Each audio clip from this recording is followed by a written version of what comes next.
हरे कृष्णा। तो तुलसी महारानी की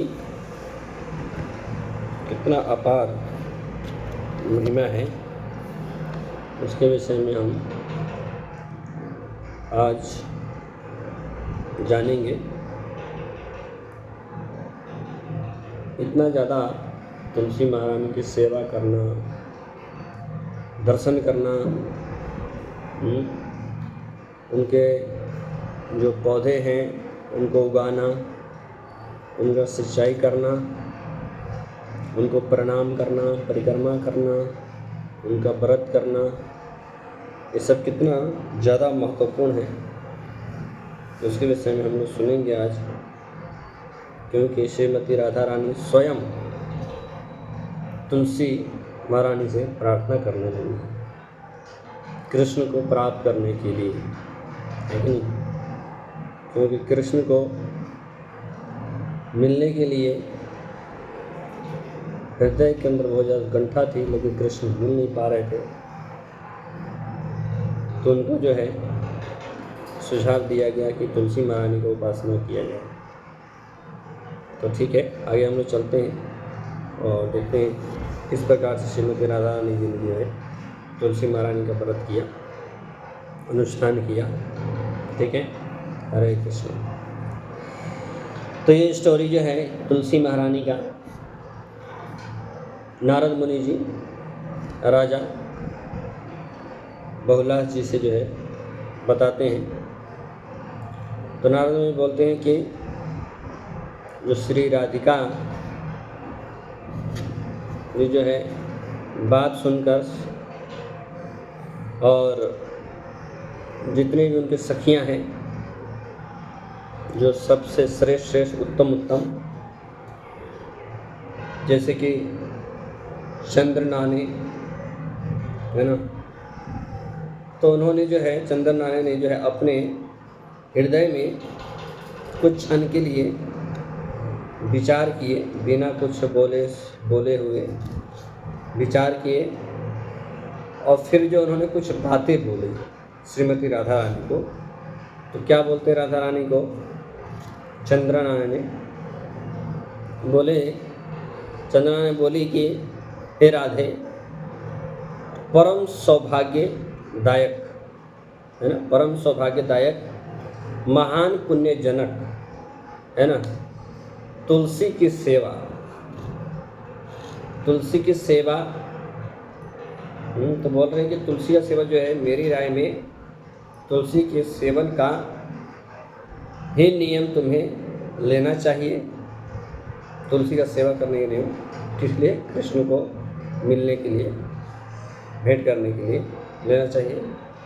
क्योंकि तुलसी का जो यदि स्पर्श या ध्यान, नाम, कीर्तन, है कि नहीं, और स्तवन और आरोपण, सेचन और तुलसी दल से ही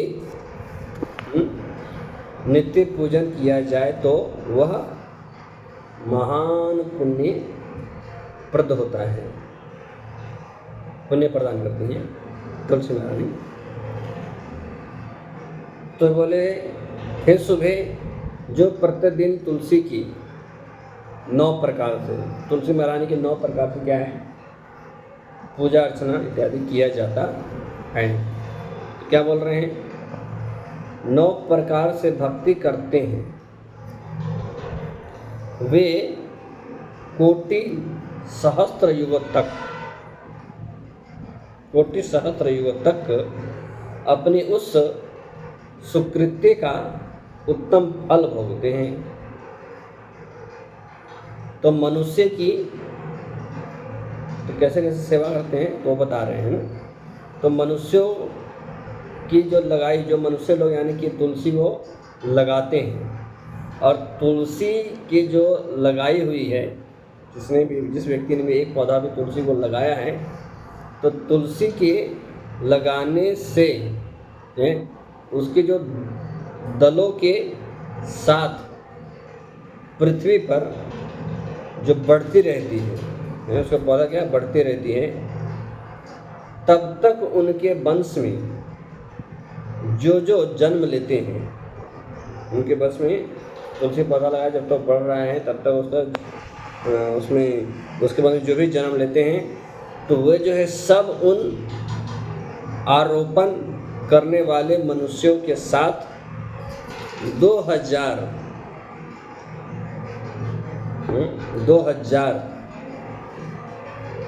कल्पों तक श्री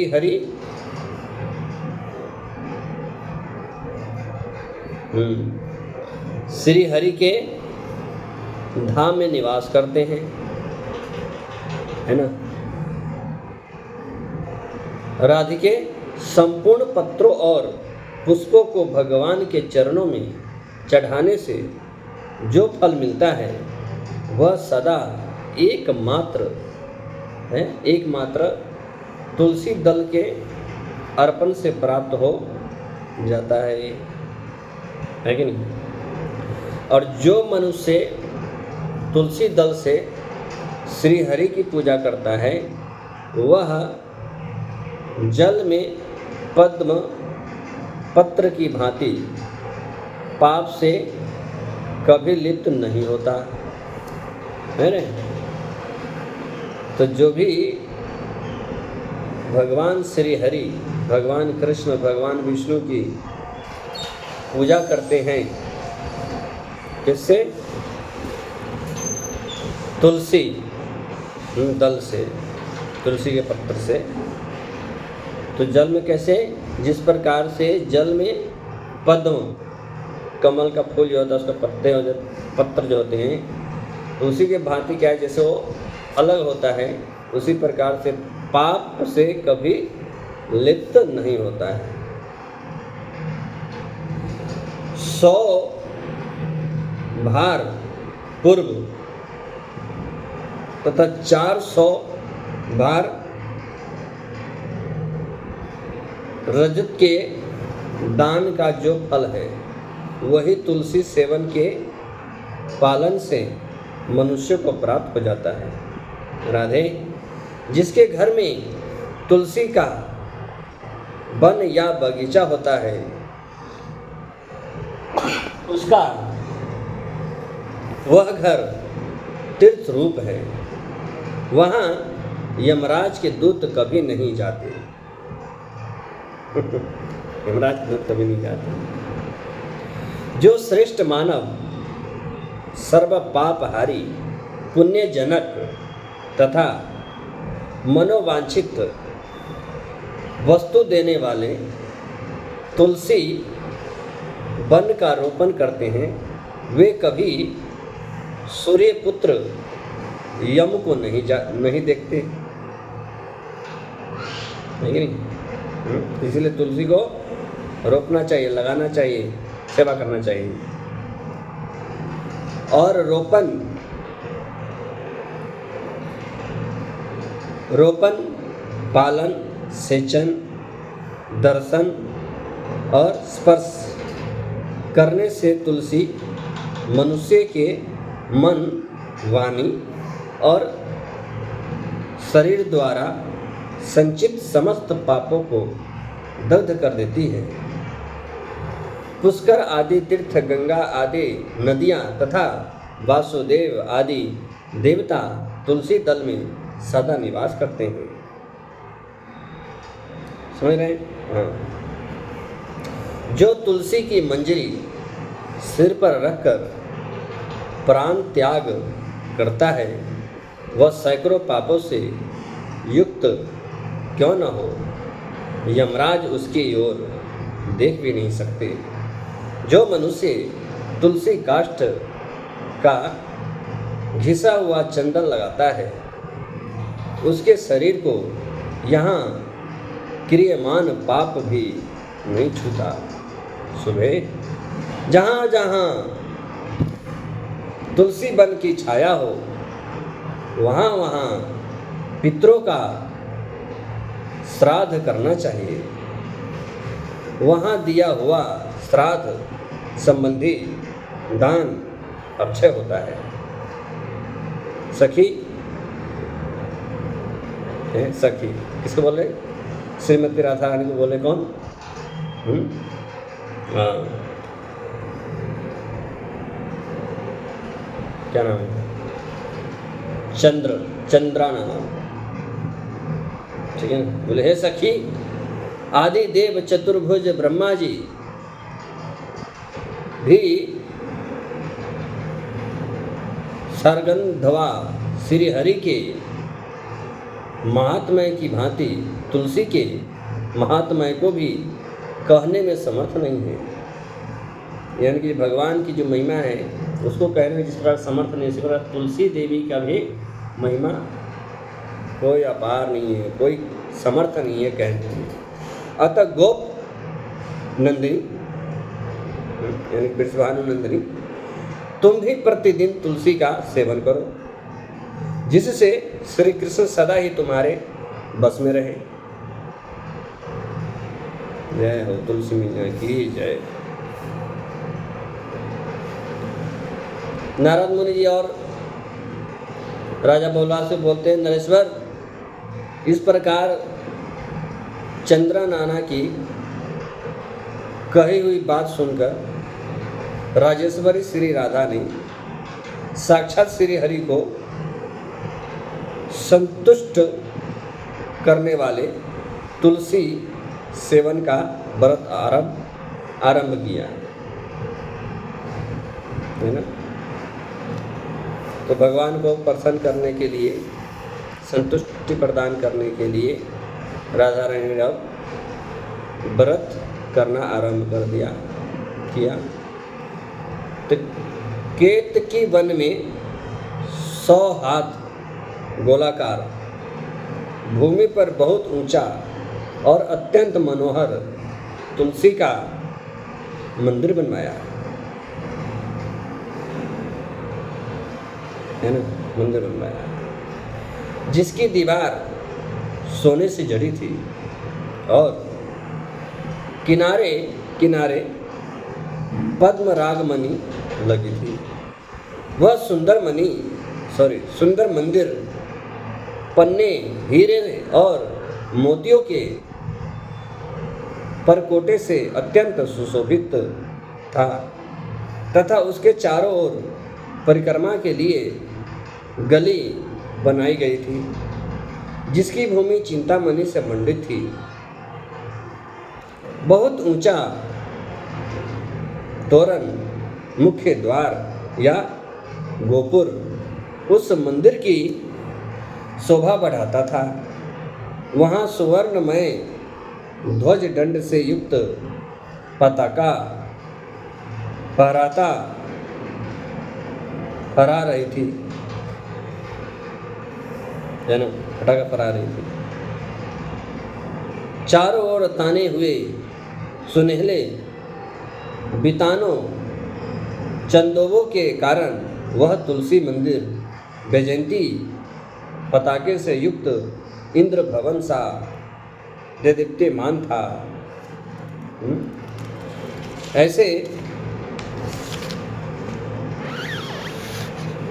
ऐसे तुलसी मंदिर के मध्य भाग में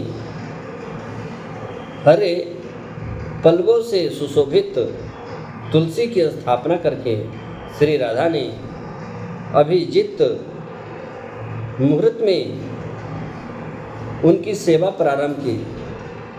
श्री गर्ग जी को बुलाकर उनकी बताई हुई विधि से सती श्री राधा ने बड़े भक्ति भाव से श्री कृष्ण को संतुष्ट करने के लिए आश्विन शुक्ल पूर्णिमा से लेकर चैत्र पूर्णिमा तक तुलसी सेवन व्रत का अनुष्ठान किया। व्रत आरंभ करके उन्होंने प्रतिमास पृथक पृथक रस से तुलसी को सींचा। कार्तिक में दूध से,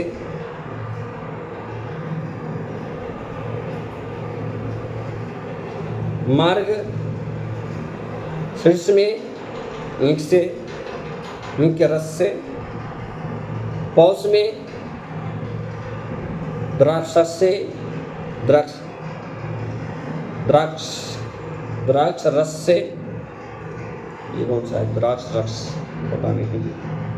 माघ में 12 मासी आम के रस से, फाल्गुन में मास में अनेक वस्तुओं से मिश्रित मिश्री के रस से, और चैत्र मास में पंचामृत से उसका सेचन किया। नरेश्वर, इस प्रकार व्रत पूरा करके वृषभानुनंदिनी श्री राधा ने गर्ग जी की बताई हुई विधि से वैशाख कृष्णा प्रतिपाद के दिन उद्यापन का उत्सव किया। उन्होंने 2 लाख ब्राह्मणों को 56 भोग से तृप्त करके वस्त्र और आभूषण के साथ दक्षिणा दी। विदेहराज मोटे मोटे दिव्य मोतियों का 1 लाख भार और सुवर्ण का 1 कोटि भार श्री गर्गाचार्य जी को दिया। उस समय आकाश में देवताओं की दुंदुबियाँ बजने लगी, अप्सराओं का नृत्य होने लगा और देवता लोग उस तुलसी मंदिर के ऊपर दिव्य पुष्पों की वर्षा करने लगे। उसी समय सुवर्णमय सिंहासन पर विराजमान हरिप्रिया तुलसी देवी प्रकट हुई। उनके 4 भुजाएं थी, कमल दल के समान विशाल नेत्र थे। 16 वर्ष की सी अवस्था एवं श्याम कांति थी। मस्तक पर हेममय किरीट प्रकाशित था और कानों में कंचन में कुंडल झलमला रहे थे। पीतांबर से आच्छादित केशों की बंधी हुई नागिन जैसी बेनी में वैजयंती माला धारण किए गरुड़ से उतरकर तुलसी देवी ने रंगवल्ली जैसी श्री राधिका को अपनी भुजाओं से अंक में भर लिया और उनके मुख चंद्रा का चुंबन किया। तुलसी बोली, कालावती कुमारी राधे, मैं तुम्हारे भक्ति भाव से वशीभूत होकर निरंतर प्रसन्न हूँ। भामिनी, तुमने केवल लोक संग्रह की भाव से इस सर्वोत्तम मुखी व्रत का अनुष्ठान किया है। वास्तव में तो तुम पूर्ण काम हो। यहाँ इंद्रिय, मन, बुद्धि और चित्त द्वारा जो मनोरथ तुमने किया है वह सब तुम्हारे सम्मुख सफल हो। पति सदा तुम्हारे अनुकूल हो और इसी प्रकार कीर्तनीय परम सौभाग्य बना रहे। नारद मुनि बोले, राजन, यो कहती हुई हरिप्रिया तुलसी को प्रणाम करके वृषभानुनंदिनी राधे ने उनसे कहा, देवी, गोविंद के युगल चरनार बिंदों में मेरी अहेतुकी भक्ति बनी रहे। मैथिल राज शिरोमणि तब हरिप्रिया तुलसी तथा अस्तु कहकर अंतर्धान हो गई। तब से वृषभानुनंदिनी राधा अपने नगर में प्रसन्न चित्त रहने लगी। राजन, इस पृथ्वी पर जो मनुष्य भक्ति परायण हो, श्री राधिका के इस विचित्र उपाख्यान को सुनता है, वह मन ही मन त्रिवर्ग सुख का अनुभव करके अंत में भगवान को पाकर कृत्य किए हो जाता है। जय तुलसी महारानी की जय, श्रीमती राधा रानी की जय। हरे कृष्णा कृष्णा कृष्णा हरे हरे, हरे राम राम राम हरे हरे। तो इसलिए जो है तुलसी महारानी का सेवा अवश्य ही करना चाहिए, तुलसी महारानी को प्रणाम अवश्य करना चाहिए, तुलसी महारानी का सिंचाई अवश्य करना चाहिए, तुलसी महारानी का रोपण अवश्य करना चाहिए, है कि नहीं? इससे श्री हरि जो है प्राप्त हो सकते हैं। मन बुद्धि चित्त ये सब क्या है, प्रसन्न रह सकता है तुलसी महारानी की सेवा करने से, दर्शन करने से। ठीक है, हरे कृष्णा। तो बहुत अद्भुत कथा है। तो हम समझ सकते हैं कि राधा रानी ने भी तुलसी महारानी को प्रसन्न करने के लिए उनकी व्रत की, भक्ति की, हर प्रकार से उन्होंने सेवा की है तुलसी महारानी का, जिसके कारण तुलसी महारानी प्रकट होकर के वरदान दी और उसके बाद फिर प्रसन्न रहने लगी और फिर कृष्ण भी मिल जाएंगे। हरे कृष्ण। श्रील प्रभुपाद की जय। तो इसके बाद जो है अब तुलसी महाराज ने वरदान दे दिया, तो अब श्री कृष्ण जो है भगवान श्री कृष्ण का गोप देवी के रूप से जो वृषभानु भवन है, उस भवन में जाकर के श्री राधा रानी से मिलेंगे जाकर के। हरे कृष्ण।